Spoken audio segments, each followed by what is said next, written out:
All right. You ready? Yeah. Got everything? I don't know. I call the meeting to order and we'll have a pledge of allegiance. Pledge allegiance to the flag of the United States of America, to the republic for which stands one nation under God, indivisible, with liberty and justice for all. Have a roll call. Supervisor Bossard, Here. Clerk Albaugh, excused. Treasurer Kowalski. Here. Trustee Woods, here. Trustee Wright, excused.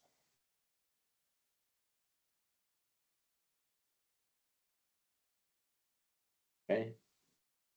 I have a motion to approve the agenda.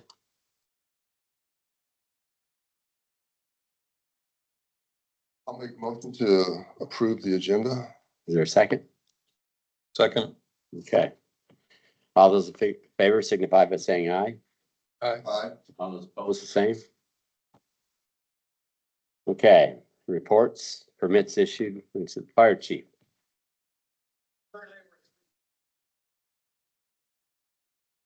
I'm busy. Okay. Treasurer's report. Packet, basically everything is, unchanged, I'll say, in terms of our investments, besides the balance going up.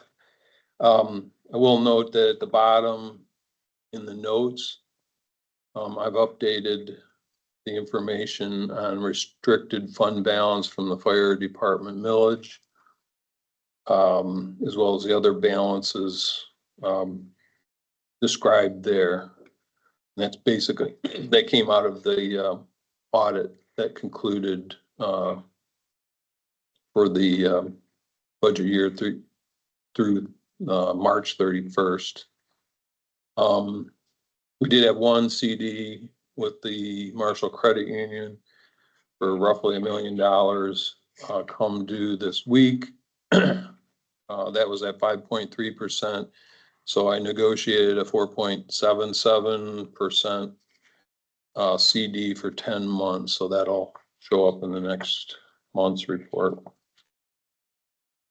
Okay, thank you. Sheriff enhanced patrol activity.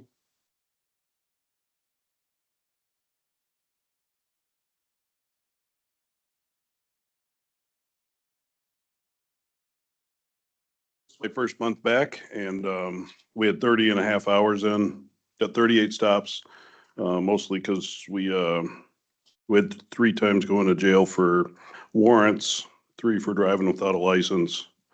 And we had a couple of driving complaints, 15 Mile and G Drive North. It says 16 on your report because my fingers are fat. And we spent some extra time in the Squaw Creek area and the 12,000 block of Michigan due to some complaints that were called into the sheriff's office. So also I spent a little time, they had some larcenies from DC Electric by buds, people stealing some of the scrap and stuff outside. And I put a little time in that and caught that guy. So we were able to put in a warrant request for him. So that's why we don't have quite so many stops. So any questions or anything called into the office I should know about? I'll bring up just a couple of weeks ago, there was a Facebook post about trucks crossing the line out on G Drive, 16 Mile Road into oncoming traffic and things like that. So That's this one that I handled there. We were able to get hold of the company and they made contact with the driver and whatever. I think we should be pretty well set. okay. I did spend some time too on 15 Mile Road, where they were complaining about the trucks coming down through there. And I was unable to replicate it. They're quite loud and they make quite a bit of noise, but the fastest truck that I've got there so far has been 51. So it wasn't anything close to being able, any enforcement action taken, so. But not that they're probably not doing it sometimes, but not during the times that I've been here. Okay. So I did talk to that lady a while and she was happy with. Oh, fantastic. Appreciate it. Yep. Bringing it up because I forgot to explain. 15-mile road's getting rough enough that they can't go too fast on it anymore. Yeah, and it's the same like 8 guys going back and forth all day long. So I have talked to several of them and they're gonna spill their coffee if they go the speed limit down through there. We have a giant pothole right outside the township now, Yeah. so be careful when you head towards Michigan Avenue. All right. All right, great. Thank you. Thank you.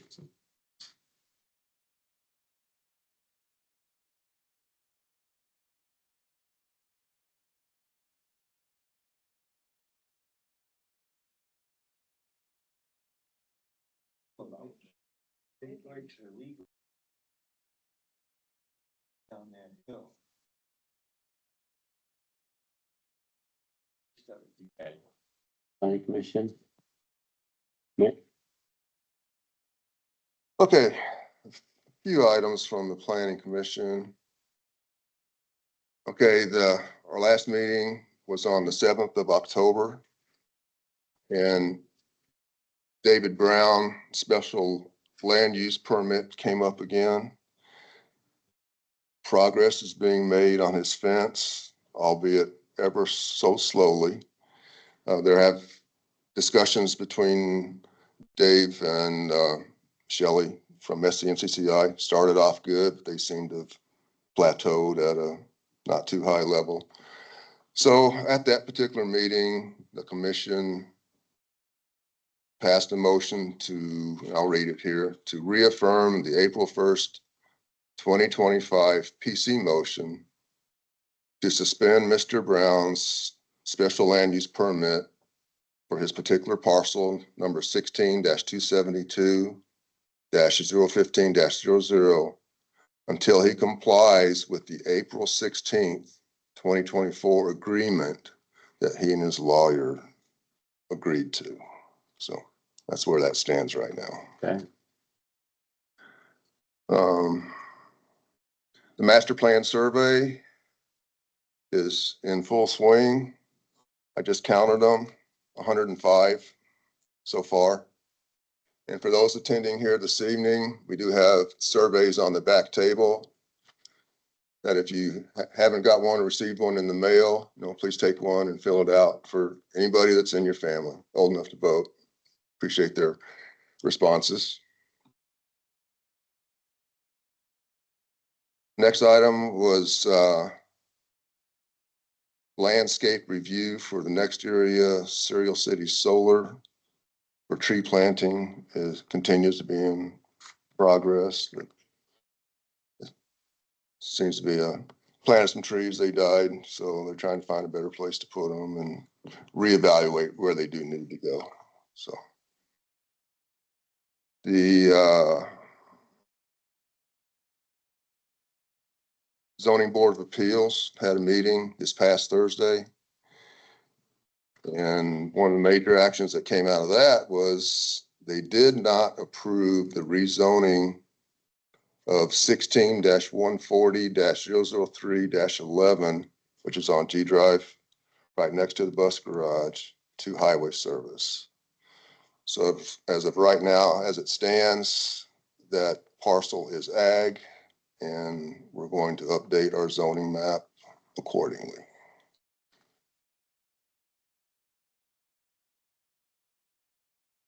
And pertaining to the zoning map, we have a meeting scheduled next Monday on the 27th of October with Calhoun County GIS, Brent Thalen.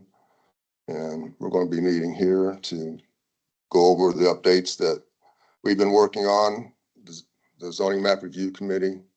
Plus, I think there's a lot of other questions and answers that will be within that meeting. So Okay. That's it on that one.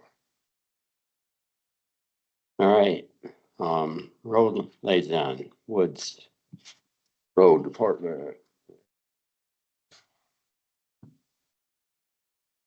First off, as far as the road department, I want to send my appreciation and thanks to them for marking double yellow lines down 15-mile road and A Drive North, especially through the Squaw Creek area. I think it's made the whole area a whole lot safer. And I know I brought it up in the meeting that we had with them, and they were able to accommodate us at double yellow lines all the way through Squaw Creek to the west, and double yellow lines through the curve towards the church going east, plus north and south, double yellow lines from Michigan Avenue all the way to A Drive. So they did a good job. So I appreciate that.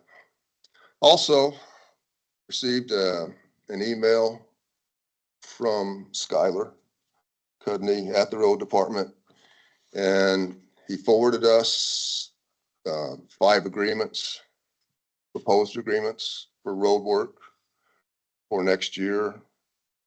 And I would like to put these on the agenda for next month, that we have time to study them and consider which ones we want to roll with, depending upon our conversations and deliberations.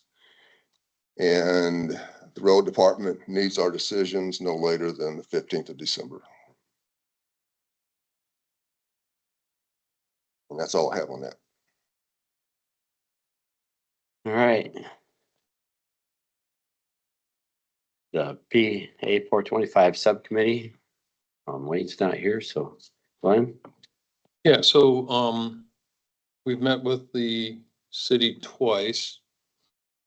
The first time was with our attorney, Rob Thal, and present at that meeting was the city attorney, Revore, and Richard Lindsay. I'm not sure why he was there, but and from a legal perspective, and then Wayne, myself, Derek Perry, and Jim Durian attended for a short time from Maida. Just very quickly, I think we accomplished quite a bit in that meeting. The specific topic was water franchise. And the current disagreement between the two parties on the language on no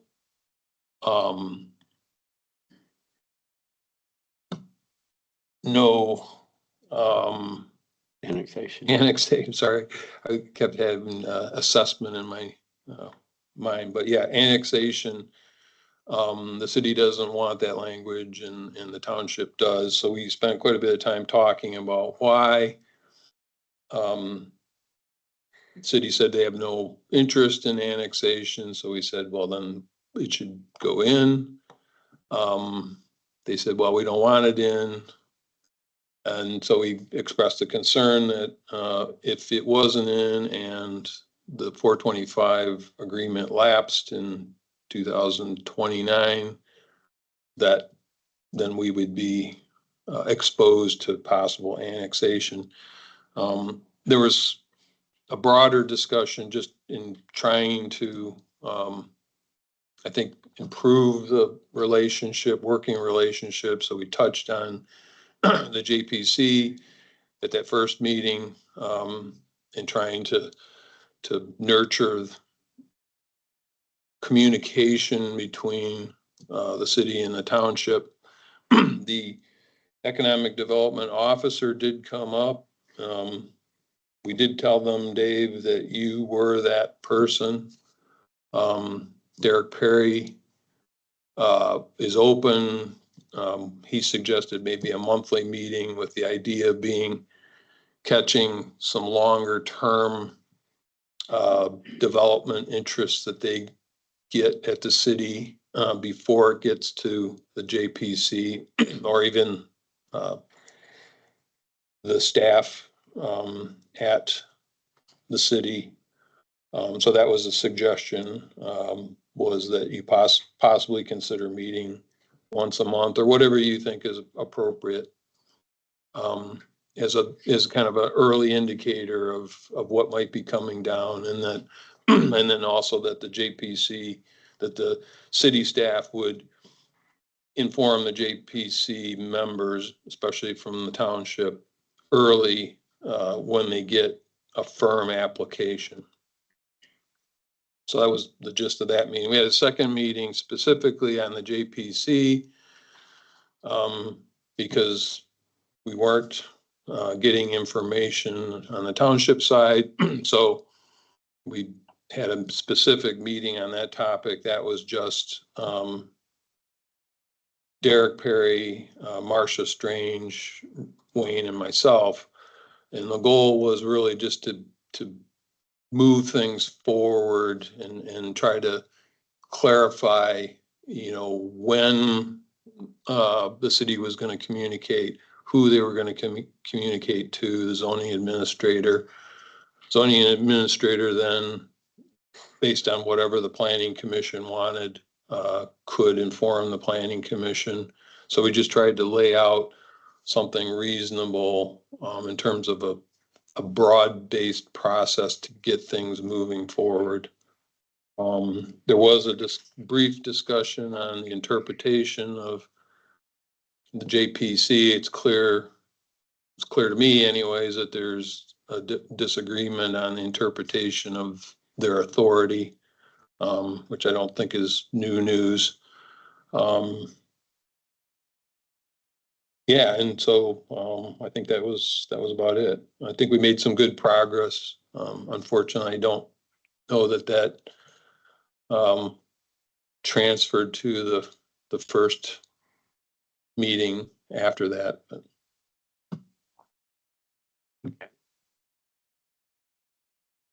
Jeff's not here for the budget report. Okay. So can I just comment on that? So my understanding is we're gonna have a budget report once a month. Is that the board's understanding? Yeah, I think Jeff had an email back. He had to get some things, he was waiting for some revised numbers from the state on revenue sharing. And then the reconciliations, he was gonna be all up to date here. So, Yeah, so the reconciliation is between him and I, and that's something I've been working on, and my understanding is we're supposed to be doing it monthly, that he'll comply with that in October. But I'm talking about budget reports. So I'm talking about our budget that we've adopted versus what we've spent. okay. So I guess I'm asking, is that our understanding as a board that we're gonna get that monthly? I can't remember, but it seems like it was. What we I just. think it would be it's helpful. I just didn't know. I think my memory says that was the agreement, that we were gonna move forward with especially with the new system that Jeff had set up, that we were gonna have a monthly to-date budget report. So I guess I'll be looking for that in November.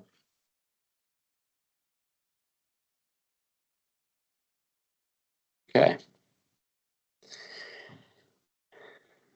Communications, notice of intent to request detachment from the city of Marshall referred to, and we referred it to this township attorney, so. Okay, at this time, I'm gonna open up for public comment on listed agenda items.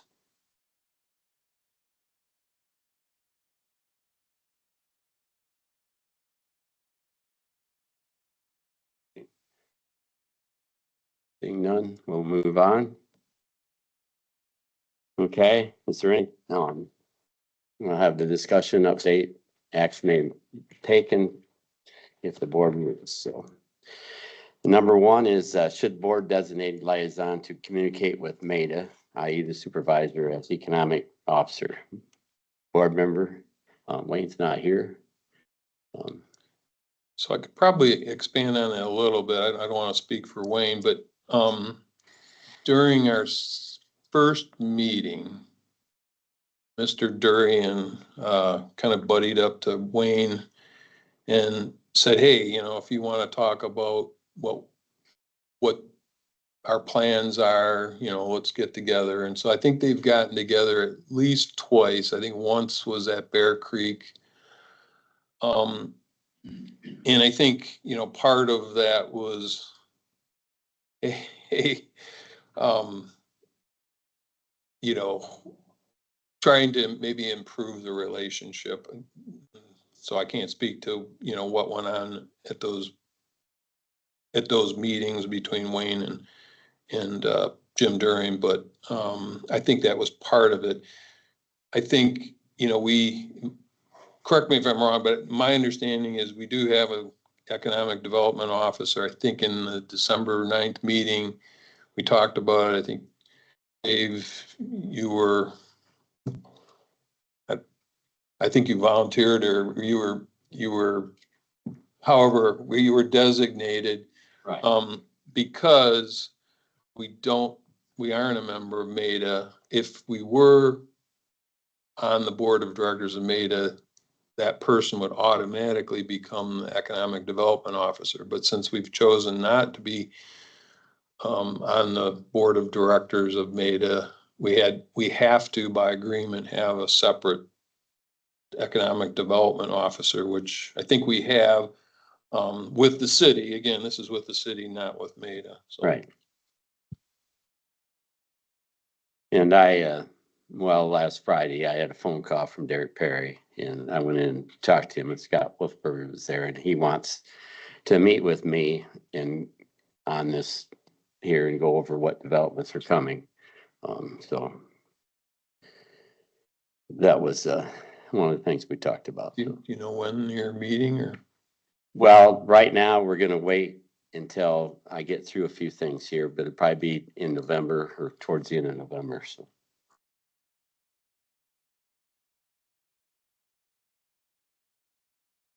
We don't have a date, so.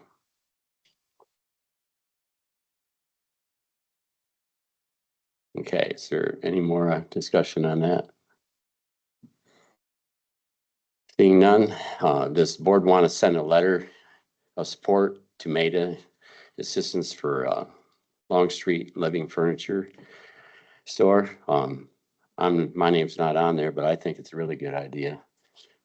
They've been through, I just know what we went through with the water line, and they've had a lot worse than we have. So, Yeah, and I don't know that, again, I think this surfaced out of Wayne's meeting with Jim Durian. And there seemed to be some plan that was starting to evolve where they might relocate Long Street down by the overhead door company. I can't remember the name of it. Yeah. Over at Doors Unlimited. Doors. And so I don't know if Wayne's thinking specific to that or just a general letter of support. So we might want to Wait get for Wayne's input yes. on wording, but that's what I understood is they were trying to work some arrangement to relocate his business. I've stopped in there several times, but the owner's never there when I get there, so. I think it would be good that, you know, if the owner would come address the board with his concerns and what Oh, he. yeah, he has concerns, but he's also feels like he's walking from the employees. They're walking a fine line as to, you know, how vocal he gets with things, so. Well, you can do it, you know, I think you can I do it think- professionally, and at least let us know where he Right. stands, so. And I really think a letter of support from us would be really good, so. Yeah, I mean, I think, you know, probably each of us have maybe talked to Kevin once or twice or more, but it would be nice to kind of get the picture of what kind of support, you know, might be helpful. So it could be very specific, or it could be a more general letter of support. I think more specific might be more effective. Okay, Number 3, the zoning administrator search. Okay. You should have documents in front of you. It's coming from the planning commission. And they have requested for the board to initiate a search for a full-time zoning administrator dedicated solely for the township. This isn't to say that SC and CCI is not doing a very good job for us. They are. Right. But Shelley and Gail, they're running 12 different directions at one time. And Shelley has been a fantastic help since we brought him on board.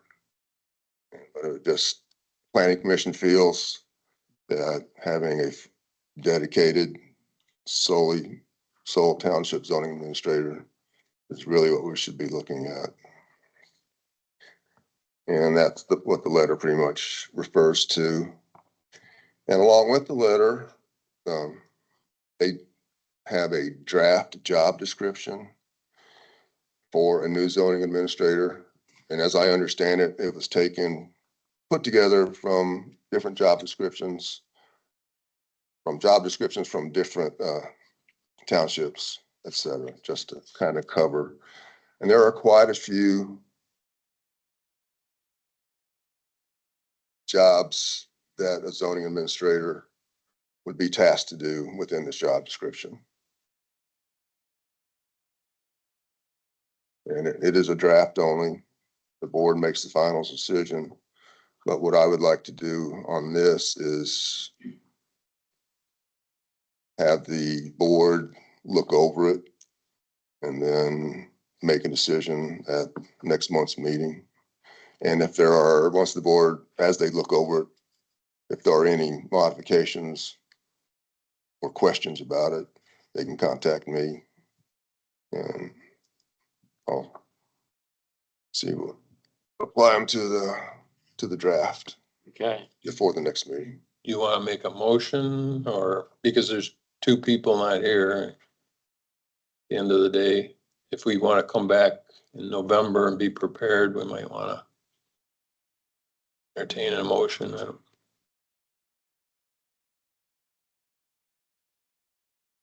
we do that at this point in time or? Well, I don't, This action may be taken pursuant to board rules. right. I think we can make a motion. Well, we can move to look this over and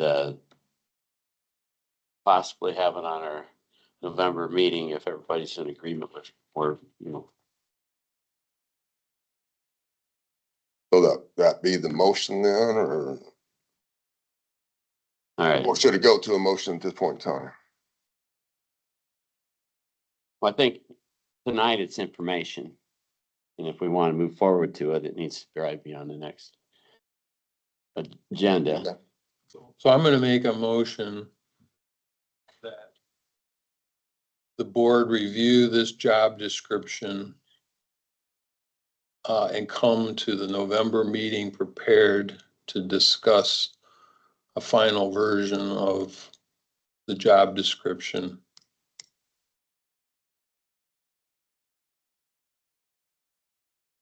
I'll second that. Yeah, I think that's, okay, we can just do a voice vote on that. All those in favor signify by saying aye. Aye. All those opposed, the same. Now, if you could repeat your motion for me, I'd appreciate it. I don't scribble it down here. So that the board review the job description as proposed by the planning commission and be prepared at the November meeting to, Prepare to discuss. right?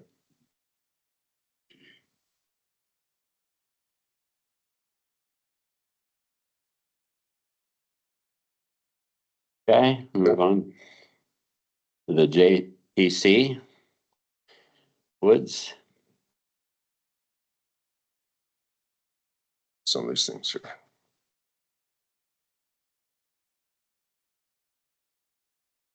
The good news is we're recording, so you I can know. go back to that. I If we can get it on YouTube. need Joanna's phone up here to take the audio. JPC, through a bit of fits and starts. We're making some progress. We had the first JPC meeting. I'm not sure how much of the backstory you have. I will update the board at this time. The first notice of a JPC meeting for 2025 was sent out on August 29th. Meeting scheduled for September 9th. And it has to deal with a special land use permit for a Jimmy John's and a Dunkin' Donuts and the Kmart area parking lot. And it was about the same time that we were notified that SCMCCI, our zoning administrator, was given the materials to start a review.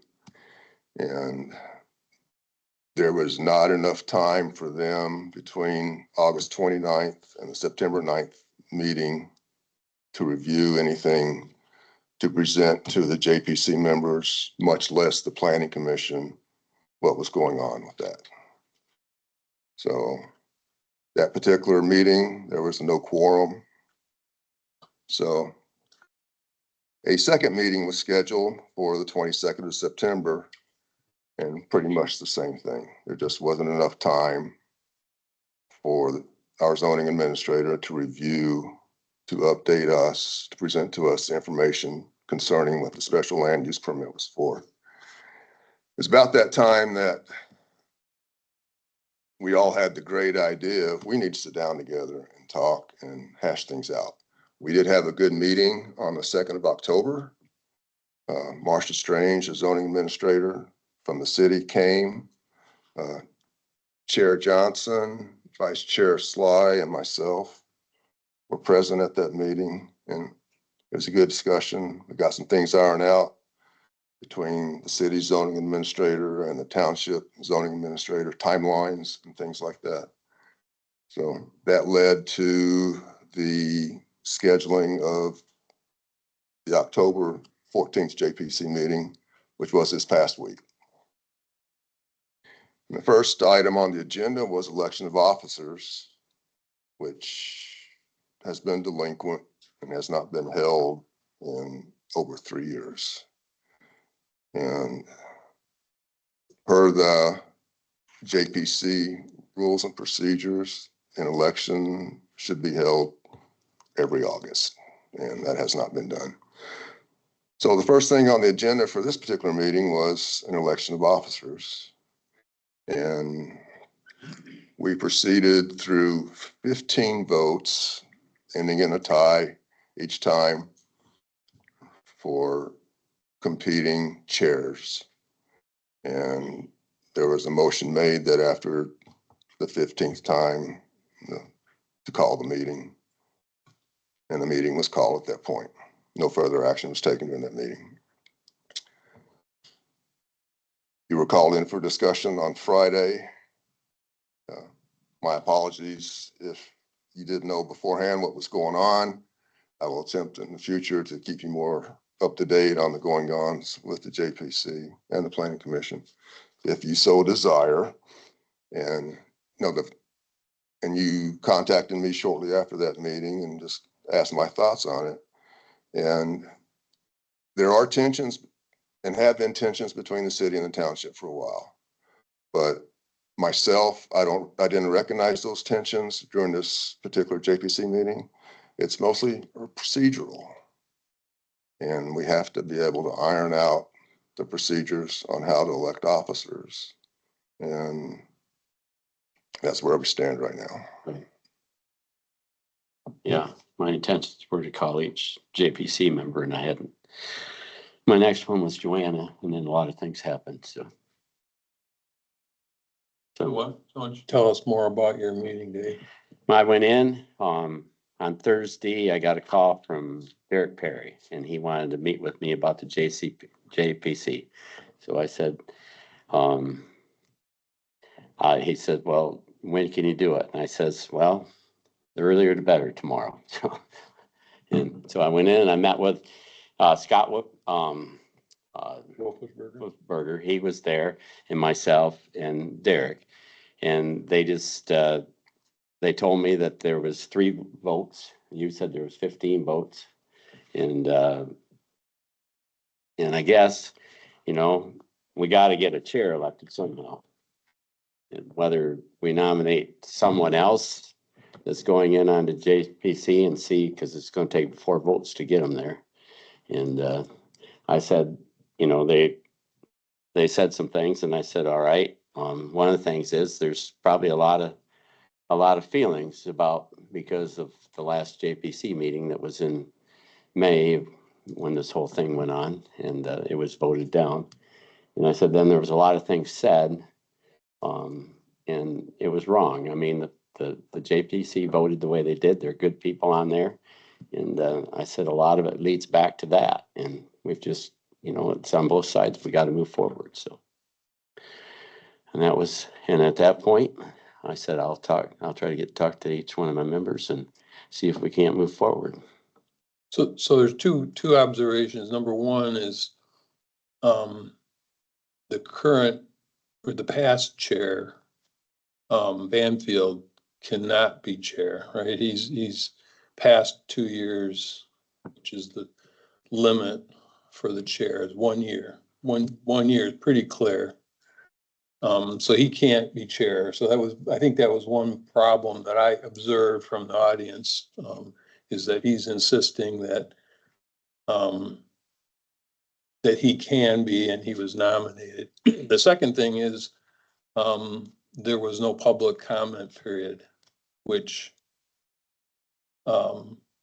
is unlawful under the Open Meetings Act. So two big problems I saw with that particular meeting. Okay.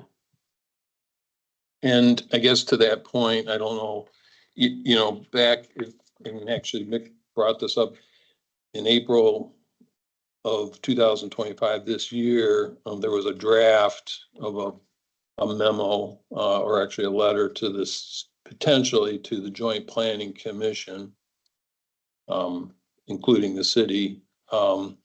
They kind of spelled out expectations from the township in terms of holding annual election meetings in this particular case.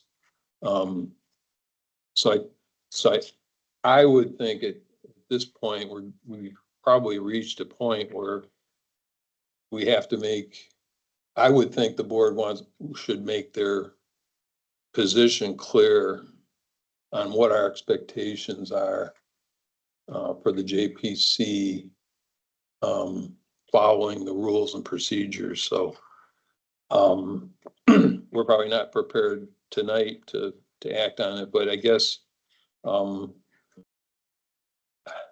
would make a motion to have our lawyers maybe revisit this draft and maybe bring in some of this new information for potentially the board to send to the Joint Planning Commission and or the city.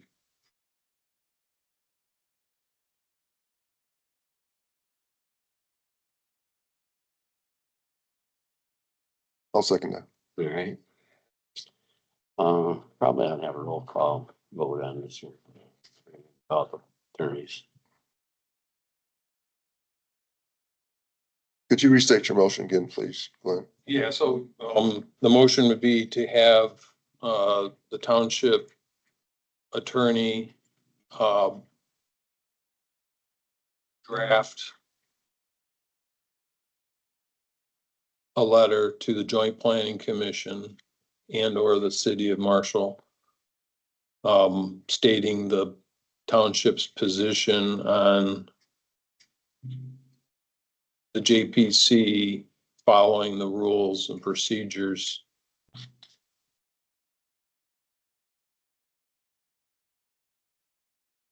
that referencing the April 8th, 2025 draft.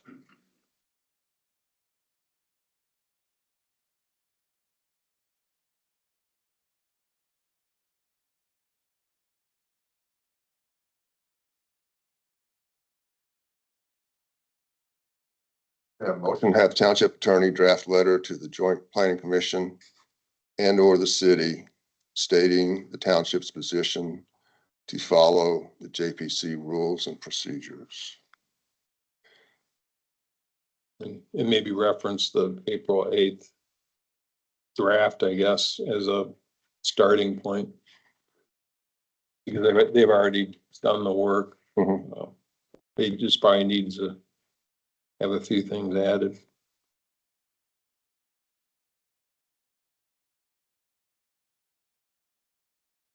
Any discussion? Is there any discussion? Do we know off the top of your head when the present rules and procedures were? Have no idea. I'm assuming they were created shortly after the agreement in 2006. I know I got a copy in my other room over there.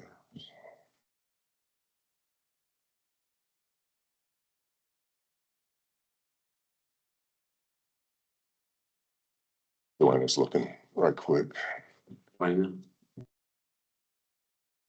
Did you want to say something, Joanna? No, she's looking up the date. Okay.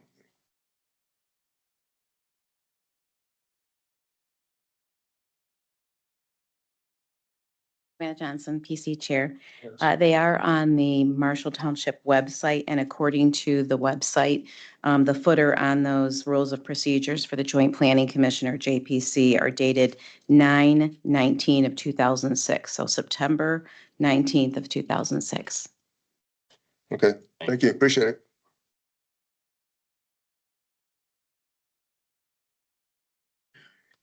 Okay.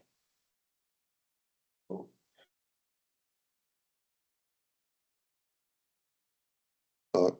Treasurer Kowalski, Yes. trustee Woods, yes. Supervisor Bozzard, Yes. motion carries 3 yes, 0 no.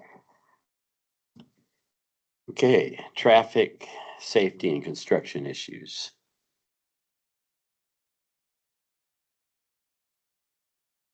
Those have been pretty much answered already. Just press on from that one. Okay, all right. And then the fire station 1 discotheque map information, do you have that or? No, wait on Aaron. I will call him tomorrow. I will give you tomorrow, Glenn, and give you my answer. So, yeah, so we've talked about this, I think, for the last at least 2 board meetings. I think Jeff took the action item to communicate with Beta. Yeah, I don't know that we should be, passing the buck down to our fire chief and SME. I think we need to ask Beta to give us the documents so that we know where the disconnects are, so we have a map and how they were disconnected if it's appropriate. Things like, electrical, I don't know if there was gas. I know there was internet. I know there was an alarm system. So I think all we're asking for is, complete the task in terms of how did you leave this? Is there a line underneath the ground somewhere that we need to be aware of? I don't know. Aaron's probably the one that would have the information, even if he got a hold of Maida. He might, but at the end of the day, Aaron works for Maida, so Yeah, but I'm just, for us, so. no, he doesn't work for us, but, He's got a good friend in our fire chief, though. He does. Yeah, he's been very good, but the question is, can he spare the time or whatever? okay. And then, proposal for disconnected fire station well. I have contacted, in my thing, they're about making this so we can use it. I've contacted Cats. And Sebastian is putting together a thing. Cats is putting something together. We had some communication problems. I had a phone problem so, Cats were out here last week. And his proposal is to put a T up in a button to push and then a way of locking it so that we can use the well. And then Sebastian's will be something like that too, so. Like, would it be like a hydrant type thing where? It'll be right up the pipe. There'll be a T that comes out and they'll be able to hook a fire hose up to it and fill a truck. And there'll be a button to push. I can show you. I have them at my farm. Right. They're probably like a hydrant, right? So we don't have to drain them and, No, this will be so it'll drain back down in. right, so, okay, that's what I mean. It won't be like a frosty hydrant. It'll be just right off the wellhead, so. Right, And I should have that information all for next month, so. All right, escrow account identification management. so this is surfaced over time and, I don't know what we want to do with it, but I'm getting a little bit concerned that we have escrow accounts floating around somewhere. If they're in township hands, I need to know about it. I need to know everything about it. If they're in someone else's hands, then still need to know about it. I don't necessarily need to know about it, but and I think there were three listed. Jeff didn't list them here, but I remember there was the solar. I think there was the fire station. There was a third one, and then I remember a discussion about the gravel pit requiring an escrow account. So it seems like we've got to get our arms around this. I heard, and I was gonna ask the question, so if we're doing some landscaping out at the solar area, right, the few times I've been out there, it looked like a bunch of the trees had died. So are we having that done and then charging the escrow account? Are we asking somebody else to do it? Because my understanding in that particular case is escrow is set up so that if we had engineering or other expenses that they would get charged that escrow account. The only one that I'm aware of that knew anything about it, and I think Jeff's looked for it, was Paul Anderson. So Paul Anderson was our zoning administrator.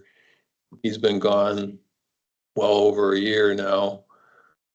So where do we want that responsibility to fall? And how do we catch up on the records with that? Because I think, well, let me ask that question. So who's gonna pay for this landscaping at the solar site? Well, I think it's in the solar thing there that the solar company Yeah. pays. Right, right. Yeah, solar company. Yeah, Okay. extra. So I think the that's. bill or they're gonna do it? So in my mind, there's two things. The solar guy he can call up Joe Schmo Landscaping and have it all done, or we can have it done and bill them. The way I understand it is they've agreed to pay for all and to put the landscape architects specifications. Which is Mr. Benson. I guess he was the landscape architect before. He was the one that originally on the solar sites. I think I don't think he is anymore. I was under the understanding that the landscaping contractor that planted the trees had like a 1-year guarantee on them. So they should still be under that contract, that they were to deliver viable trees for a certain amount of time. So, Right. You're kind of dancing between these that planted them, the people who paid for planting them, and us overseeing it, Right. So, Would you like to speak? I mean, I'm gonna be out of order if you would like me to answer. Yes, I would. I would like to. I was just giving you a hard time. Okay. Joanna Johnson, Planning Commission Chair again. So just a couple things. Our zoning administrator from SCMCCI is been handling this and coordinating it. The issue is not for the trees that are currently there related to solar that may have died. It's the fact that there were many trees, and I apologize, I don't have the number in front of me, that were never planted because a few of the property owners did not want them. But per the site plan, those should have been placed for a buffer, et cetera, as approved by the Planning Commission. Our then zoning administrator made the decision between all the property owners that did not want them, that that was okay. But really, we needed to adhere to the site plan that was approved by the Planning Commission. So fast forward, some of the trees that they did not plant, they had been set staged there for quite a while, and then they began to remove those. And that's when the question arose, well, why are you moving these trees? So to make the long story short, if I can, our zoning administrator, once again, reached out to Next Year and Serial City, and they have been very cooperative, I might add. And they have, Shelley, our zoning administrator, has set what the guidelines are. The solar company is directly working with Shelley kind of administrating it, having administration of it, but they are paying each other directly. It is not flowing through our escrow, flowing through the township. It's being, Shelley is overseeing the process, but it's directly between the landscape architect and the solar company. Right. Trustee or Treasurer Kowalski, does that answer that question? Yes, thank you. Yeah, and there were 3 escrow accounts. One was consumers. That's what. And then the other 2, I don't know if there was an escrow account for the gravel pit, but it was the solar company, consumers, and now I'm forgetting what the third one was. You said it, but I can't remember. Fire station. Oh, the fire station. Geez, I'm sorry, in the fire station. Right. And to your point, thank you for putting this on the agenda. I didn't speak on it earlier, but it's an important issue because it's hard to know where we stand on those, other than there was some spreadsheets that I think at one time our previous zoning administrator was keeping track of. Right. Thank you.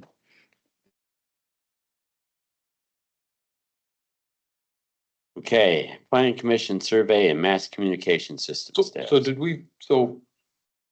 did we decide about the escrow accounts? Who's gonna be in charge of them? Who's gonna find out where they're at? Who's gonna find out about I don't know if we have a separate. the gravel pit one that they're supposed to be paying on every time they increase their capacity? I mean, who's gonna do this? I don't know if we ever had a separate account. I think it went into, but it was kept track of by the zoning administrator. And so since do we wanna haven't had, ask our current zoning administrator to, I don't think so, because I think from what I understand, they're at their capacity of what they can do for us. I mean, that's kind of what I've they got. can tell us no, but we can ask. That's good. I am so sorry. SCMCCI said that's not in their wheelhouse to take care of escrow accounts. Those are always managed by the township. I'm not sure who, but it's SCMCCI already did say that they are not going to be handling the escrow accounts. Right, that's what I thought.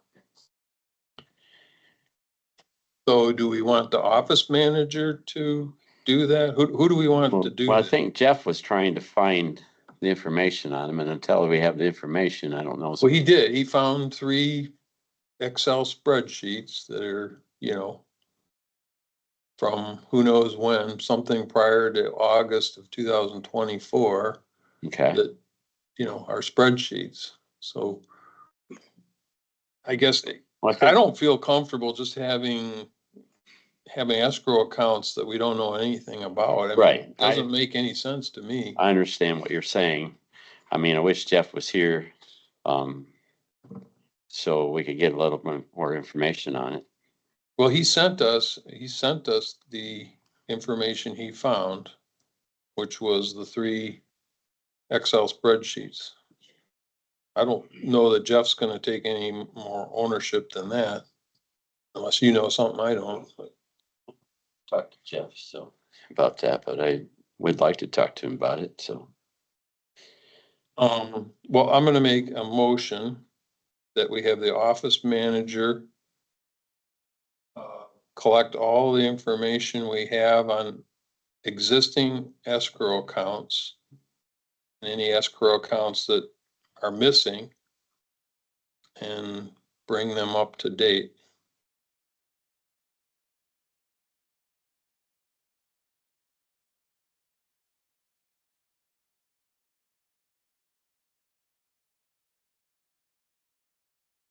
Is there a second on that?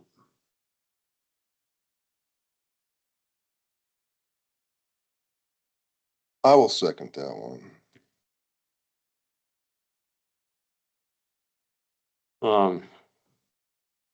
Yeah, cause they have to work with Jeff on this to get started probably.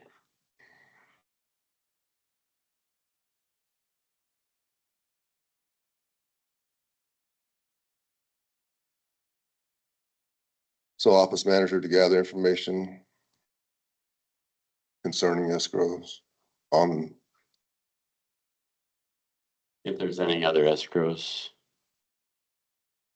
So I think we have to start, yeah, so we have to start with what we know, right, which is what Jeff presented. But I think, for example, if it was a solar, I think we're gonna have to get a hold of the solar company and see if they agree with the number, right? And even if, in some of these cases, I don't know if, at some point, I assume possibly these escrow accounts go away, but I don't know. I don't know what the arrangement was. So in the case of solar, does it stay in perpetuity? In case there's some issue or what? So I think we just need to get our arms around it. so I'll ask Chair Johnson or Vice Chair Sly, have you seen any documentation on any escrow accounts at all? Okay, The ones that, I saw the ones that Jeff put out, I don't, working off memory. I know at least one of them, I think, was in arrears. We were behind on. okay. I can't remember which one it was. I just wondering if you guys had seen actual escrow. The ones that you all saw. okay.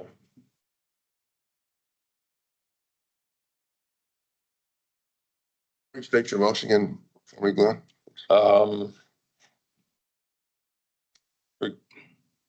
have the office manager pull together all known escrow account information for the township.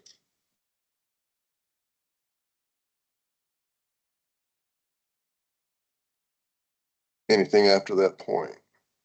Just to Well, search and gather. and I guess it would, the only way it makes any sense is to connect with those entities to make sure that it's up to date. So if it's in a negative, then, what's the next step? So I think each of the escrow accounts, if they're being held by someone else, so Serial City or whoever the solar people are, I think he's got to contact them and say, this is what I understand. What do you understand?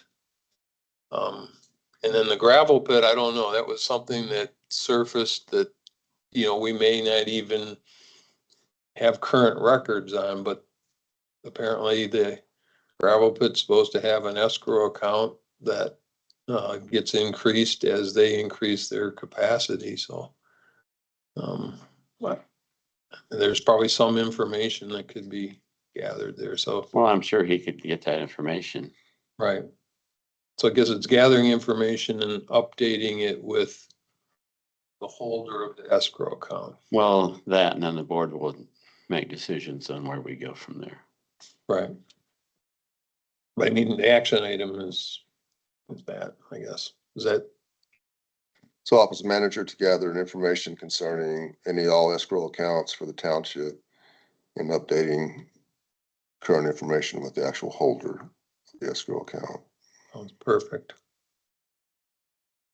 Yeah, I mean, I think, Because it's just Yeah, he thing can in my find- mind, it's just have a him gathering of find- right. information at Yeah, this the point. gathering of information so we know where we are to start with. Yeah, Right. I don't think there's any decisions No, I mean, necessarily. he doesn't need to become a, bill collector right now. No, Right.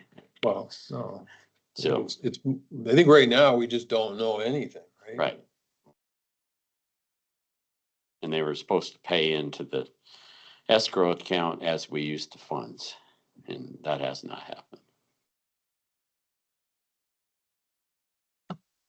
Yeah, I'll recite the motion again is to have the office manager to gather information concerning any or all escrow accounts for the township, updating with the holder of the account. Yep. I think that's what he said. Okay. We'll do a roll call over in there. Trustee Woods? Yes. Chair Bozzard? Yes. Treasurer Kowalski? Yes, 3 yes, 0 no. Motion passes. Okay, planning commission survey and mass communication system status. so the reason I brought this up was that I think there's in front of us, there's a proposal to, to engage a system that I think has been developed probably, correct me if I'm wrong, but primarily with Rick Albaugh, who runs our internet, our website, and Joanna Johnson. So two elements. One is the mass communication, which I don't fully understand, except that I think people are able to sign up for it, and then when they would receive information that was updated on our website via email, if they so chose. The second part, though, I think, which was more recent, that was great. I think Rick proposed that MailChimp could do a survey. Joanne, I think, spent a few hours, I don't know how many hours, but creating the survey. So I guess I would make a motion that the board support unleashing that system, both the planning commission survey, which is online, which we've had some residents suggest interest in, and I'll call it the mass communication system for lack of a better term. So that would give Rick and the planning commission the go ahead to unleash this. I'd make a motion that we approve that planning commission online survey and mass communication system launch. I think we can just do a voice vote on that. Is there, I'll second that. Is there any discussion?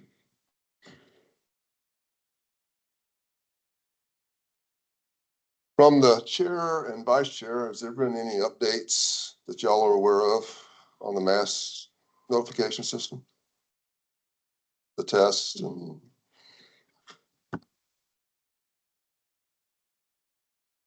Hello again. So the mass communication system has been in the, if this is what you mean, trustee Woods, the mass communication system has been in the test stages. And the test stages have been working out really well. With that, if you approve this evening, that means we can turn it live and residents could sign up to receive updates from the township.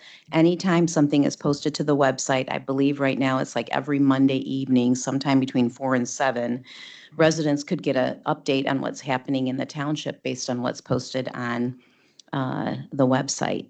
And at the same time, we can put a fillable electronic copy of the same survey that's in paper on the website for folks to actually fill it in right online, right into the MailChimp system. So it's been working out really, really good. And I have to say this is an accomplishment, and part of that transparency and communication if we can get this going. So it's been working out really well. Okay.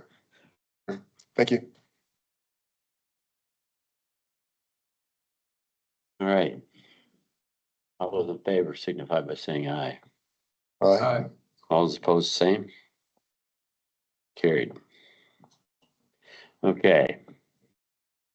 Updated zoning map timing. So I just put this on there. I think, Mick, you sort of spoke to it. I know there's the meeting with the GIS, county GIS administrator. I'm assuming that a potential output of that meeting will be an updated map. Is that? That's what I understand. They're the discussions, you know, we have just about all our updates that we can have updated at this point in time. We're meeting with him to go over those updates and to understand more of the process that the county goes through and what they need from us as the end user, and we'll go from there. And that'll include the additional 425 listings since our last update, correct? Yep. Okay. Our baselines zoning map review committee map here. We have everything annotated. Have just a couple more of the 425 file folders for the spreadsheet that the planning commission is putting together, but they all correspond to what's already been identified. Right, but like the property between 13 and 12 Mile will be added. Got it. Yes. Thank you. Okay. BSNA zoning information updates. So this sort of ties in with the previous, so there's kind of this question mark. So we use this tool called BSNA. The assessor uses it to keep assessing records. His information gets transferred to the tax database and I use it tax bills. A piece of that is zoning information. I think his predecessor had gone through and updated that per the map at some point in the past. That's what gets transferred to the county. I believe it's every November is what I remember. To update their GIS map. So there's been some issues with that. So I think it's important that we determine how we're going to keep the BSNA zoning information up to date. You know, I think when I've talked to Dan Sloan, our assessor, you know, he doesn't, from his standpoint, he's looking at class or classification when he determines essentially the valuation of the property and the appropriate millage, I guess I'll say. But in the case of a vacant piece of property, so I'll use an example. So if the G Drive property that's west of the bus garage, it currently says it's highway service, I think in BSNA. And so his classification says highway service. So we need to make sure that the zoning gets updated because in that case, because there's no building, there's no use of the property, he would use the zoning information to drive the classification, which ultimately drives the taxation. So, you know, I don't know if Paul Anderson was involved in that at all. Again, I know Dan's predecessor, who I believe happened to be his mother, did go through and update that at one point. And I don't know if it's within our contract with Dan to make sure that it's updated based on communication from the zoning administrator to him or what, but somehow I think we need to come to grips that I don't think we want bad data out there. It's essentially where I'm headed. And right now, I think we don't have a solution to make sure that that data is accurate, which then gets transferred to the county. So you could fix the map and next year it could be all messed up again. I'm sorry, the GIS map, not our map. Right. So I guess to me, again, I don't know what our contract is with our assessor. So I don't know if it's something we can ask him to do. So I guess maybe we need to explore that. But I think it has to have a home. It has to have somebody responsible for making sure the data is accurate.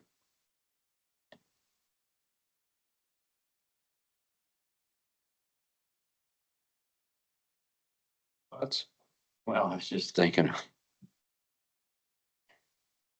You just want to make sure that what he has on his, as the assessor is the same thing that goes on the tax bill or it goes on the tax bill the way he has it. Well, it's in BSNA. So BSNA is a piece of software. Right. Again, he doesn't look as much at the zoning as the use of the land, but there are some cases where he has to look at the zoning. And the example I gave is one of them. If it says agriculture on zoning, he's probably gonna say vacant agriculture. If it's residential, he's gonna say vacant residential. If it says highway service, he's gonna say vacant highway service. And the taxation goes along with whatever he puts down. So I think in that example, that zoning needs to be updated. And then I would think Dan would probably update the classification accordingly. Yeah, I think he's supposed to. So the question would be, is it within the scope of his contract with us to keep that zoning information up, knowing that he has to be told, right? So in other words, we went through this whole fiasco with the 425 transfer, that the information between, I guess I'll say the board, I don't know how else to say it, and Dan didn't get there. And so we sent out tax bills in 2023, I believe, actually summer of 2024, that we shouldn't have sent out, and the city didn't send out taxation that they should have. And it was a big headache that we still don't have money on that land. So, I think it's a critical communication that someone, and I'm assuming it's the zoning administrators, the proper person, would tell Dan, this is the change, I guess, or it could be the planning commission. I don't know. I'll put forth that in this instance that I'm part of the zoning map review committee. I will discuss with Dan this particular process, Yeah, just to get an understanding. I think in the multiple conversations I've had with him over the past few months, he has mentioned something about this, but it's lost in the fog of everything else over the last several months. But I'll re-engage with him on this and get an answer. I do know that during the zoning map review committee process, along with the zoning files that the planning commission has for each of these parcels, I also reviewed the tax assessor files just to see where it would lead. And there were several instances where either the zoning on the form was blank or maybe not accurate. And, taxing is not zoning. So it's, a lot of times it's just a placeholder. We'll discuss with him who actually is in charge of that. And how do we make sure everything coincides?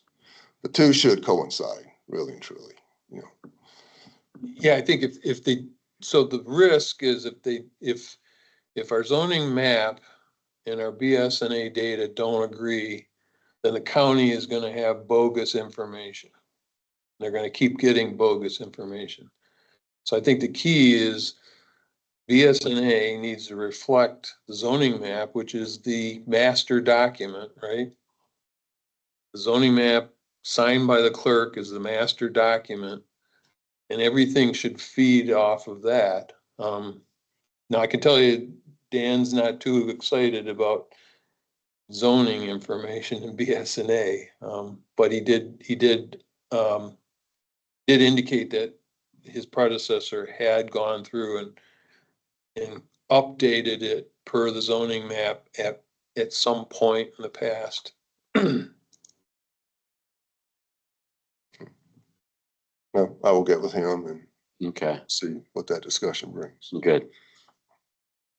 And number 12 is says 426, but I think it's 425 Right. agreement list.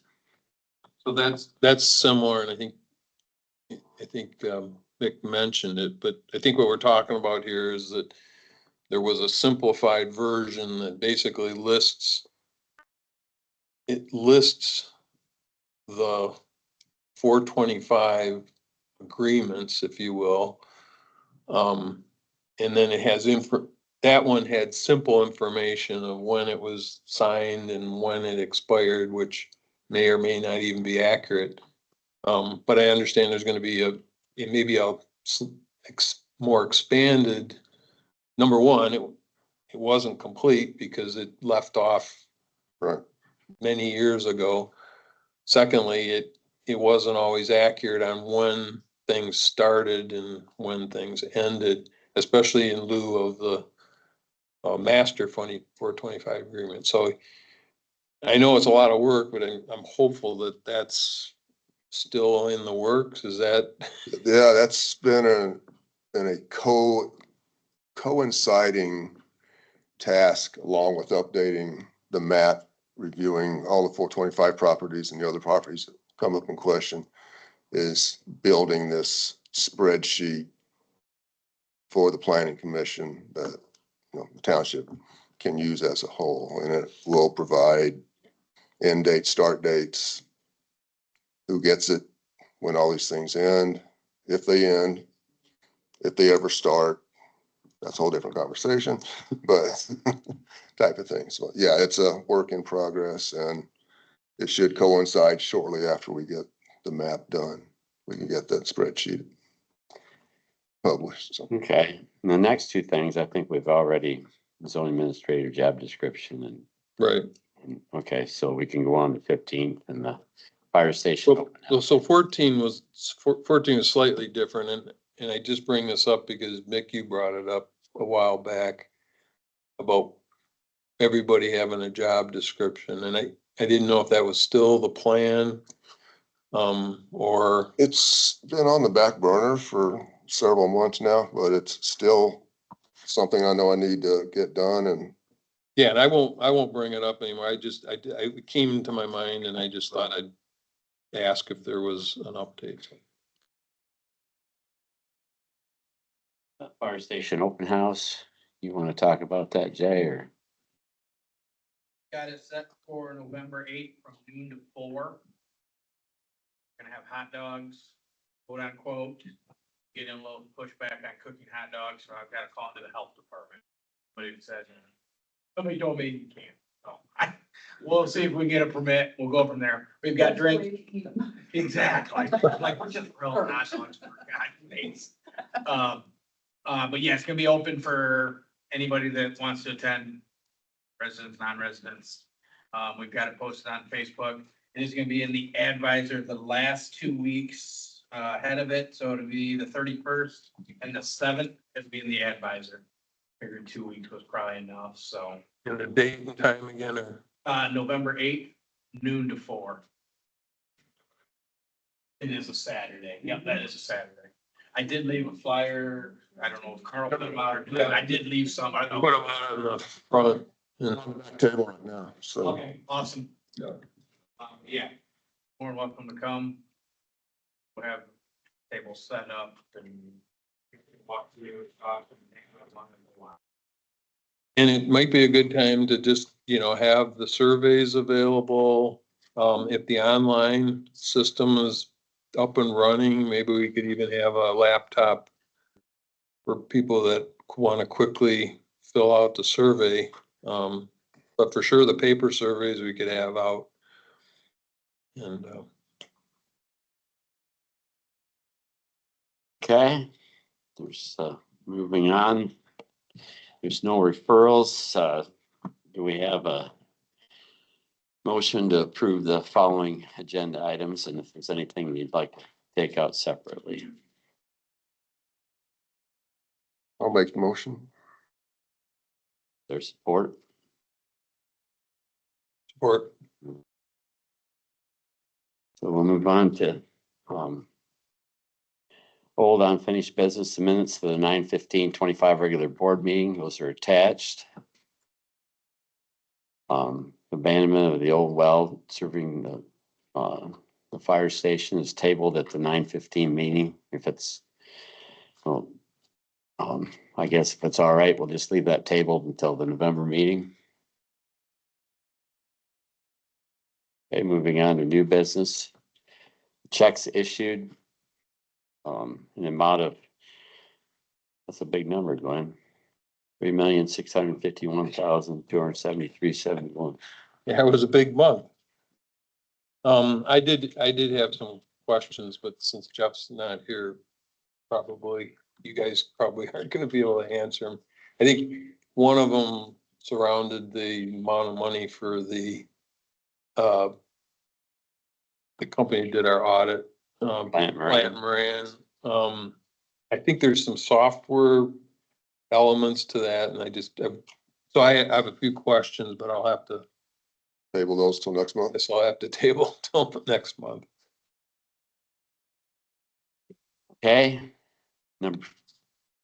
Number 4 is the 2024-25 audit from the township auditors. The clerk in the township to follow up as necessary. The audit is attached. So,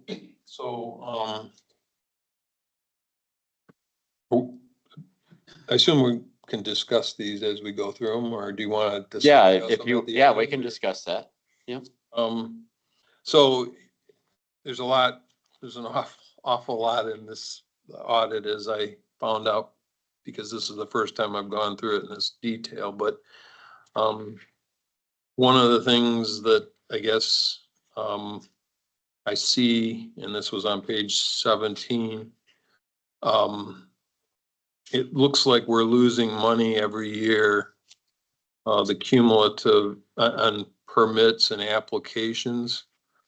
Looked like our cumulative shortfall was $63,567 through April 24. And we lost another $2,217 this current year. And then I think in the memo from PC Chair Joanna Johnson and Vice Chair Dwayne Sly, it looked like that could potentially get a little bit worse because we have an added cost of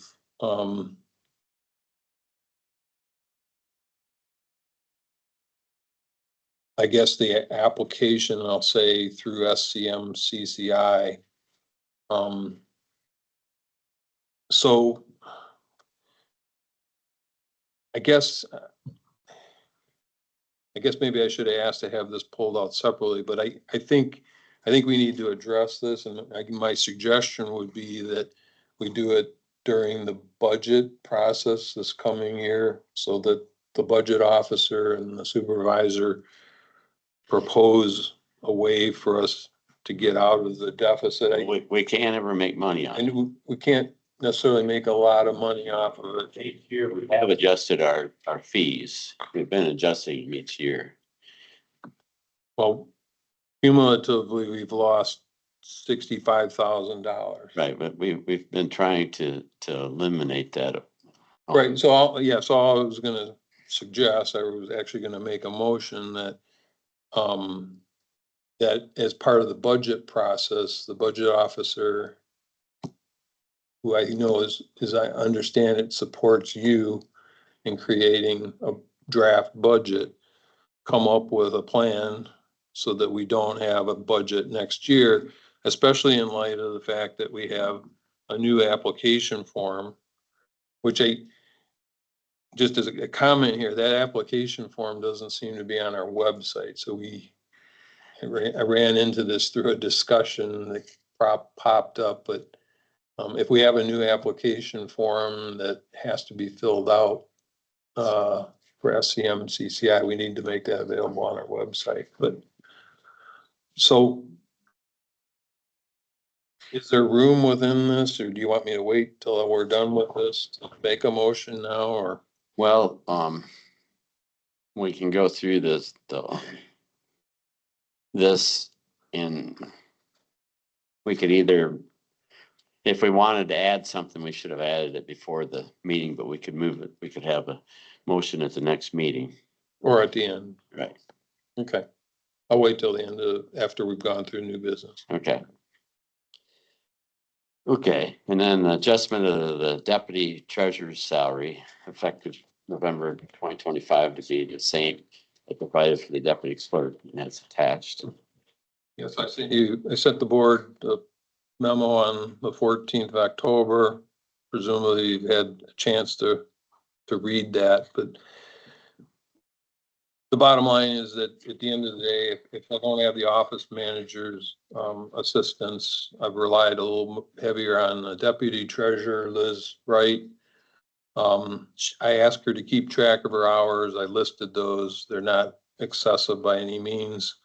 She was a great help. She's very good at what she does. So I'm just asking that the compensation be similar, or actually the same as the deputy clerk, which is $183 a month, plus $35 an hour for any month where more than 3 hours are worked. So you've got all the information, I think. I don't have any problem with it. So basically what we're ending up doing is making the deputy treasurer's pay and overtime pay the same as the deputy clerk's Correct. pay and overtime pay. Right. Correct. So the addition was that there's no compensation beyond the monthly fee or monthly amount, monthly salary. So this would allow, so my expectation is, we have these peaks, right? We've got the peak that we just went through where there's 2 weeks where everybody's in here paying their taxes, and she was a great help in processing that. We've also streamlined the process dramatically. So all the mortgage companies are sending me files, they're sending me single checks. So we've made a lot of improvements, but there'll be another wave in December. And then I'm hopeful that at some point this year, I'll be able to take a vacation and she would fill in for me while I was gone. Flights are 14. So I just would make that motion to, I think it's in here as a motion with the adjustment. Nobody's, okay. All right, so it's all part of that. okay. And then any other matters, if you wanted to bring up the permits part. Yeah, so I guess I would make a motion that the budget officer and supervisor make a proposal to eliminate or decrease the deficit, Shore up our deficit. right, So, for permits, taking into account this additional, I don't know if it's an additional fee, but it's a different fee structure with SCM, CCI. okay.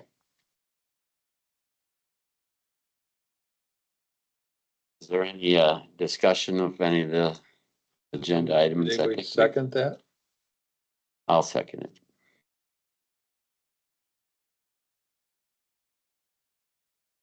So I have it as the budget officer and supervisor make a proposal to shore up the permit Deficit. deficits, Well, reduce it, reduce.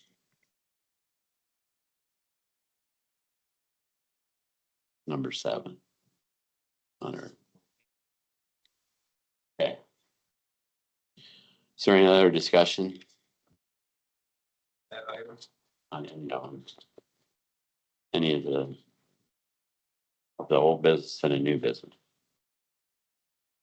Well, I'm a little bit lost. So it says any other matters. So this is the time to bring up any other matters. Yep, and then we'll have, or, So, no, so we have a FOIA, request that has been festering. And, I'm not involved in the FOIA process for the township, but, it was starting to bother me because it didn't appear that anything was happening, and I don't want us to be going to court over a FOIA. So, I had a note from Michael Bila, who works for our law firm. right, My understanding, again, I'm new to this, but he's kind of their designated FOIA guy. I don't know what happened, but, right now, I think you got an appeal from Mr. Berry. So he said, I think it would be advisable for the board to state at the meeting that they will take a 10-day extension on the request and consider whether a cost estimate is needed. The 10-day extension would put our response due on October 27th. I think we need to get back with Mr. Berry to let him know that we need this extension, to consider his. that was what the attorney said, we need to. Yeah, I'm glad you brought that up. Right, but I think we have to, Act on I it. think we tonight.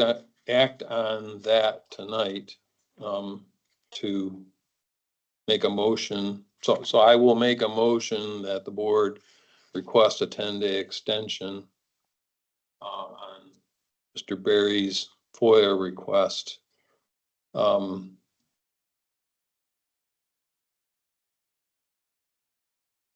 Yes, I'll support that because Mick's busy writing. And we can just vote on that on a roll call vote with these other ones. And so it just, as a point of discussion on this, I think there's a little bit of frustration from Michael Vila, but I think we've got to get our ducks in order of how we're handling FOIAs. I believe, if I'm not mistaken, that's part of Jeff's non-statutory duty. We pay him $800 a month. I believe he, some cases has the office manager help. And I think in some cases where he thinks it's appropriate, he sends it to the law firm. But I think in this case, it fell through the cracks with the law firm. So I think we just need to, I guess that's just Jeff's role. It's really, I'm just bringing it up because we had to take action tonight, so. Yep. Okay, that was number 8. I have one last one. As you can see, Wayne wasn't able to make it this evening, and he has agreed to be our AV person.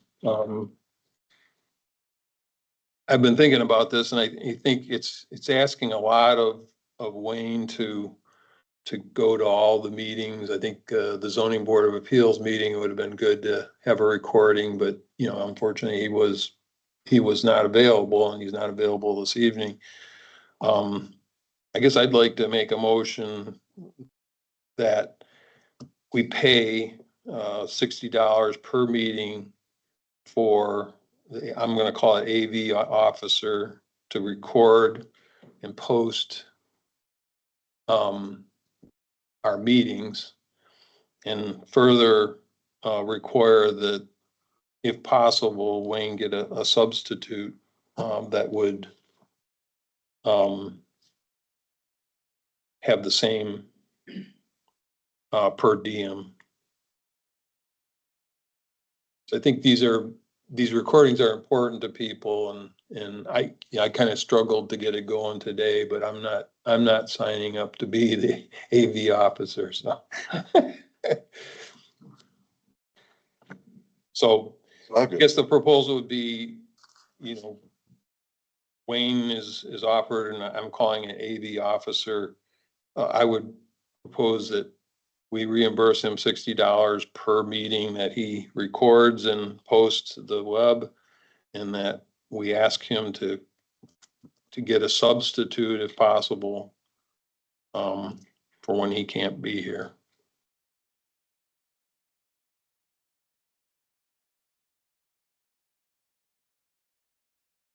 So you're saying you're motioning that he should find his own substitute, then?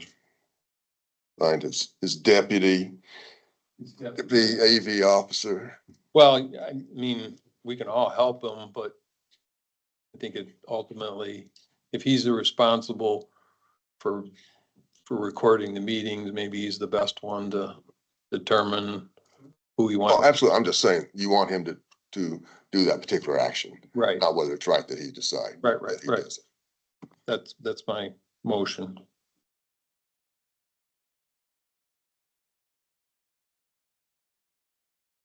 Sure, we could find the money in the budget to, And I'll just call that money per diem, because that's what it is. right. What's the per diem like for the, zoning members? Everybody's 60 is what. Okay, so this would be the same as that. Yeah, everybody's 60. Well, I know he puts a lot into it, so, Big help. right.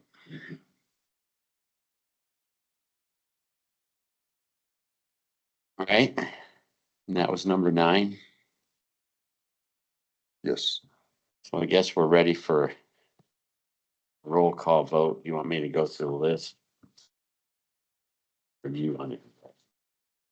It's just for, You go through it. No, okay, make the necessary corrections. we're voting on the minutes of the 9/15/25 regular board meeting. Abandonment, we're leaving that table. Number 2. Mhm. Number 3 is the checks issued of $3,651,771. And the township audit and the auditors, and number 5 is the deputy treasurer's pay.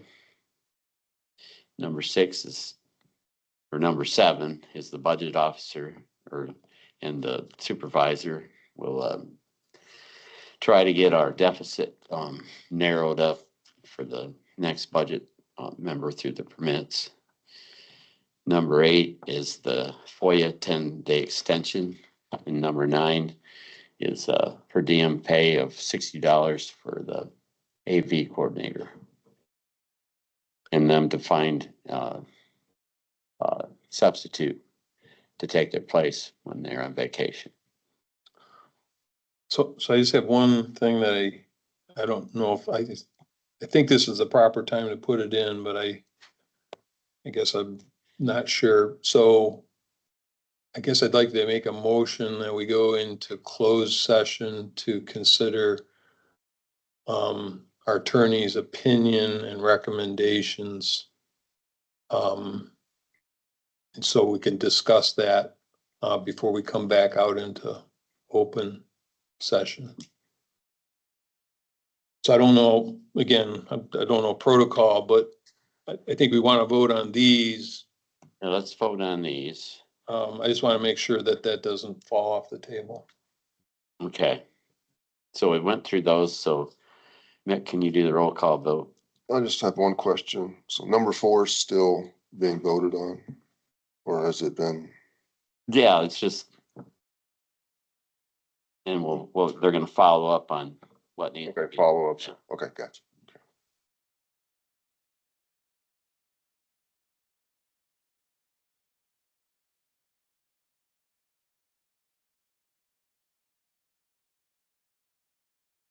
Treasurer Kowalski, Yes.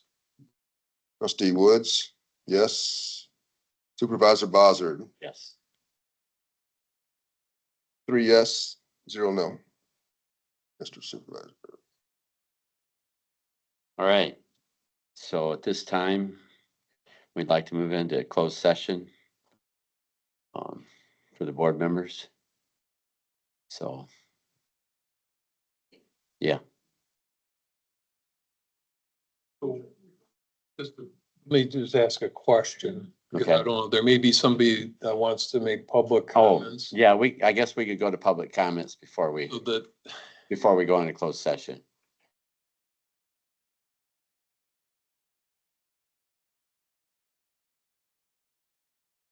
Answered, it was about the speed limit going down 15-mile road for the truck drivers. They have not seen, the officer said tonight, he has not seen in the last month. This post has been up since before the last meeting. We came up here to see the last meeting was going to be. We missed it by a week, so that post has been up for at least 7 weeks. It's out there. It's already been out there. Slow down. All the operators have already talked to the truck drivers. That's why there has no speed, as he says, in the last 30 days. Just to let you guys know, so I guess it's being taken care of now. great, thank you. Thank you. Ma'am, could we get your name, please? Curtil, Curtl, Candy with a K, Marshall Township. 15058 L Drive North, Marshall, Michigan Township. Thank you.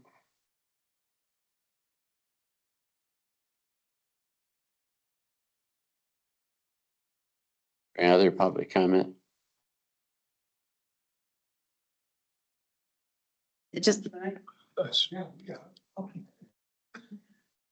Just a couple comments. First of all, I want to thank the zoning map review committee, a subcommittee of the planning commission for a lot of the work that's been happening. We all want a map that's accurate for the public as well as for ourselves, for the clerk to sign. Especially want to thank trustee Woods for his work. And just wanted to make mention that the zoning board of appeals, when we did meet, the zoning board of appeals, it was not a zoning change. It was a map correction based on the record. And it was the work of the zoning map review committee that really went through all of the records. And trustee Woods did a great presentation at the zoning board of appeals meeting, sharing all of that. So again, it was a zoning map correction. And we look forward to meeting with Brent from the county to get a GIS map that's accurate. Also wanted to make mention, it may be a good question for this city related to the Joint Planning Commission is which township member would they agree to vote on for for chair? I'd be curious to see who that would be. Also wanted to make mention that the escrow, again, really appreciating you guys having this on the agenda. And I'm hoping if we can get a full-time zoning administrator, that person can take care of the BSNA, the 425 agreement tracking, the escrow, the joint planning commission stuff, the master plan and the map. So that's my plug for a zoning administrator. And so excited about the mass communication system. I'll work to create a QR code that we could use maybe even at the fire station so folks can just scan the QR code and do the survey if they wanted to online. So excited about that. And again, want to encourage our residents to please, it's one per person, not per household. So to please, fill out the survey. And then my final item is I've worked with Plant Moran in the past, and they are a very good auditing firm. I'm sure that hopefully included in the price would be for them to come to a future board meeting and actually present the audit. That might help to be able to answer questions directly from the auditor. So thank you very much.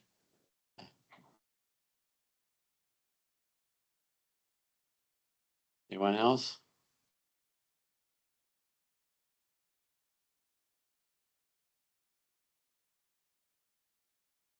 Dwayne Sly, Marshall Township. I was gonna wait till after and just talk to you guys about this, but since it come up at the, during the discussion about the permits.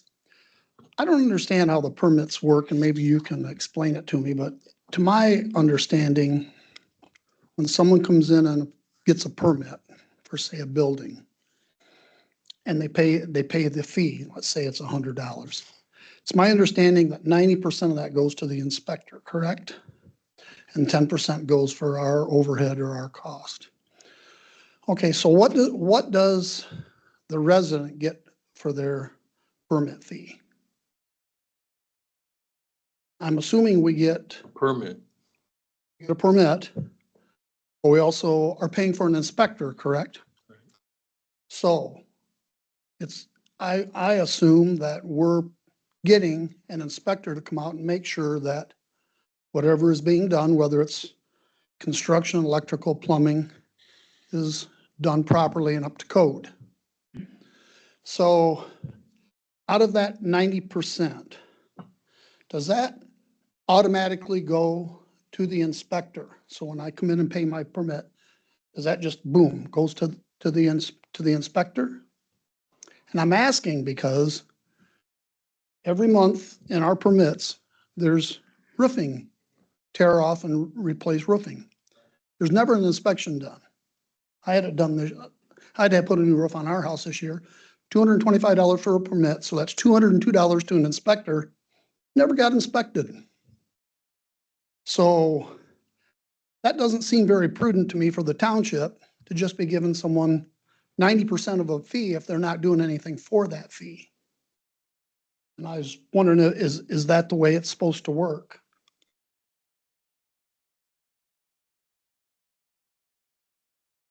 I know they, If you don't mind, so from my experience, we just built a house. We had Mhm. every single inspection you could possibly have. Yep. The electrical inspector specifically did not get paid until he submitted his report Mhm. to the township. So then that's when it was issued. So I had already pre-paid Right. for that inspection. If I had any other re-inspections, I had to pay that before he came out. That way, when he submitted it, he was able to get reimbursed for what that's worth. yeah, it doesn't automatically go, they have to, like he said, they have to. So it seems to be. And a report that he's made the inspection. Okay, so then where does that $202 go? We're not supposed to make money on it. So does that go in the general fund? You know, I'm not sure on roofing how that is. I know the electrical inspector and the, I've had all those done in the past too, but, and I talked to Commissioner Buller about this because he was a building inspector for Emmett and he was on, I think, the Emmett Township Planning Commission. And he said, now, this may vary from township to township, and he might have been talking about Emmett Township. He said, a permit is not required, I'd have to check our zoning, for anything maintenance, such, he said roofing is considered maintenance. He said it's not required. He said same with putting a window in. He said as long as you're replacing a window that's the same size and doesn't require any structural difference, a permit's not required. So I don't know if that's correct also or not. But I'm just curious as to why, what's the sense of me buying a $225 roofing permit and I get nothing for it?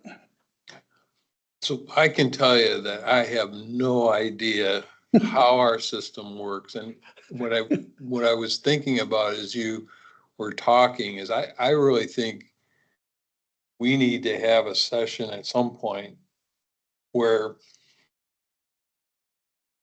it's explained to us, and maybe that means that it's a combination of our inspectors, probably Carl, and maybe our zoning administrator. And we just go through that because I thoroughly don't understand it. There's apparently a new form that again isn't on the web that I didn't know anything about, that essentially is critical for Shelley. And apparently, there's some associated costs with that. So I don't really know.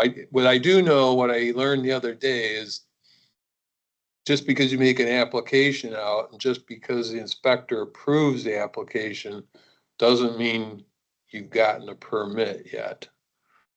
Because that specific case happened, where in this case, an application was made, the inspector approved the application, but the zoning administrator denied, So in that case is and the money was returned was to that returned, okay, person. 'cause Yeah. it's a permit fee, not an application fee, correct? Well, see, that's where again, I was corrected the other day by our zoning administrator. She says there's a zoning application, which is this new thing. And then there's building permits, electrical permits, plumbing permits. So I don't know, but I sure would like to know. Cause I feel like I don't have a clue. Yeah, I don't have a clue either. Permit requires zoning. And that's where like Carl, he Right. gives permits out for things, Correct. right? And she's only involved is when there's a question. When there's a question on zoning, right. So, but I'm just asking about like, in my instance, a roof, Right. what, That's a good question. I don't have an answer for you right now. also, We could go find yours and find out what happened. I guess I could rip the roof off and say, because there is code. Only 2 layers and you're supposed to have ice guard up so far, but no one checks. I just relied on the roofing company. Hopefully they're reputable. Also, one other thing, I think I know the answer to this, but I'm just curious. With all the homes that Meta has bought that they've taken down, like in the Ceresco area, I went by there the other day and I saw several wells that are still there. I'm sure they get abandoned, but do we get any kind of notice? I know the health department probably should, but do we get any notice about that? That they've been capped and I put a well in this year too. I'm We just don't wondering. get it. We don't get a notice on it, but it's I would- just like the wells that were out here on the mega site. You hope they were. I think it was, we should be able to, because, all the 425 property, it's still under, it's a lease, but it's still township. And also, the city's big on this wellhead protection thing. I would think that, we should get some type of notification that it's been properly. Well, I'm sure abandoned. the health department is uh, involved in those but I would hope so. Okay, thanks.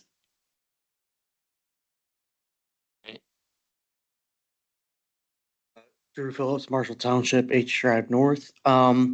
Just real quick to kind of hit back on the inspector thing.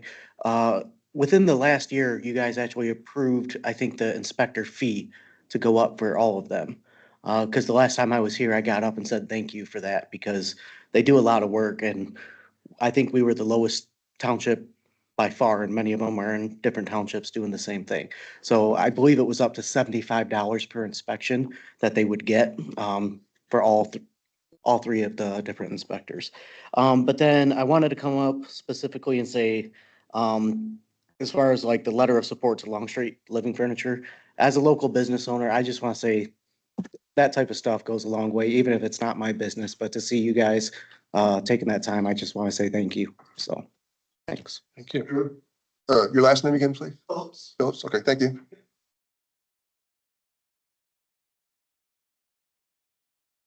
any other public comment? We'll close the public comment. Want to do board member comments before we go into closed session?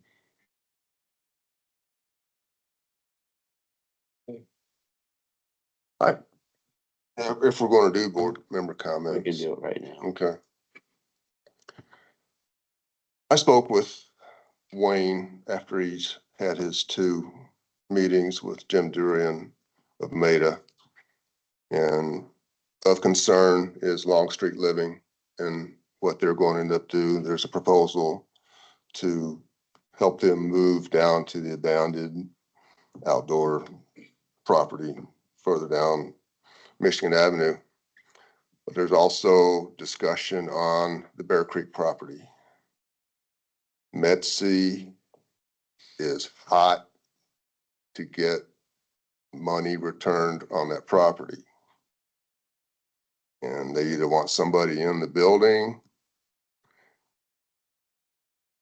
or who knows, Tear it down. or who knows. The people, the residents of Marshall need to be aware and understand that Med-C is in it for the money. That is it. And there was such an uproar over the Glotfelty property when it was gone. What's going to happen if Maida has some leeway to try to find something, and they had mentioned working with the township on that, trying to find something, but the residents of the city of Marshall and the township too, and the surrounding area need to know that Bear Creek property is in danger. And I cannot imagine the cry out if something was to negative was to happen to that property. So that's all I have. So there was wasn't there some, I thought I saw something about the Kingman Museum proposing to put their stuff's in storage somewhere. Because originally that was one of the proposals for the Glotfelty barn, was to assemble it in that barn and do it. I thought I read something about the Kingman Museum. There's been some talk. There's been some talk, but nothing specific. And Gotcha. Med-C, with this clawback that's come with Ford downsizing the battery plant and stuff like that, it's all money driven. And they're pressuring Maida, Jim Durian specifically, to find something or else. So. All right. We're gonna go into closed session now. I guess we probably have to have a motion to go into closed session. Jim? I'll make a motion that we go into closed session to consider the attorney's opinion and recommendations. And I'll second that.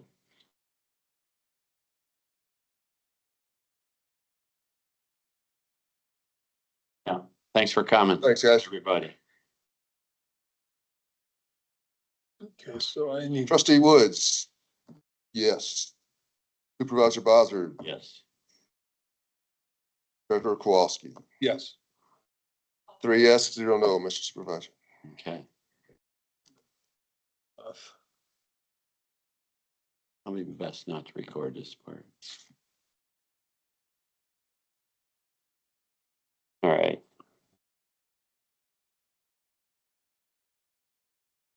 Okay. We're gonna open the public meeting back up at this time.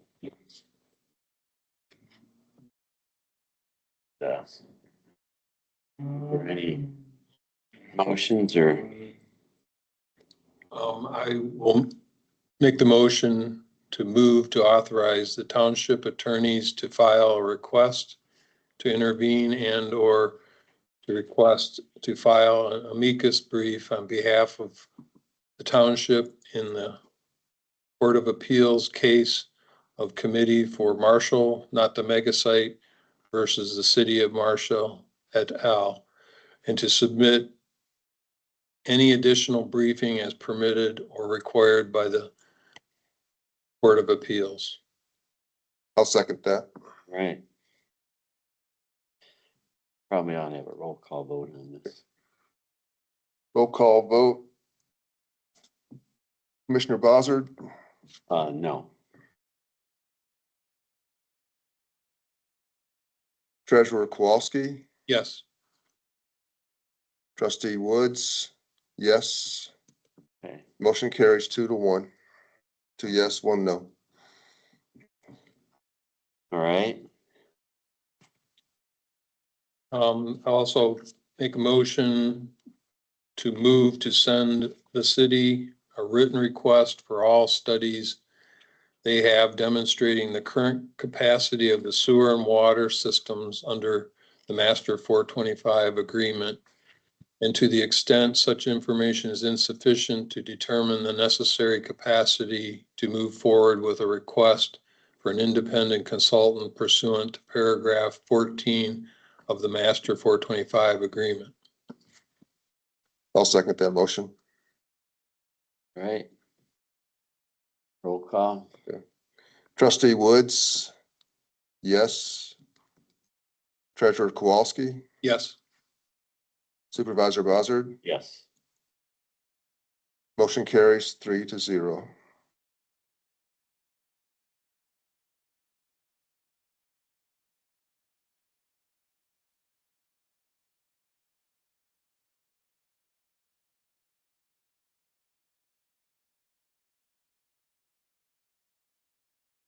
Sure.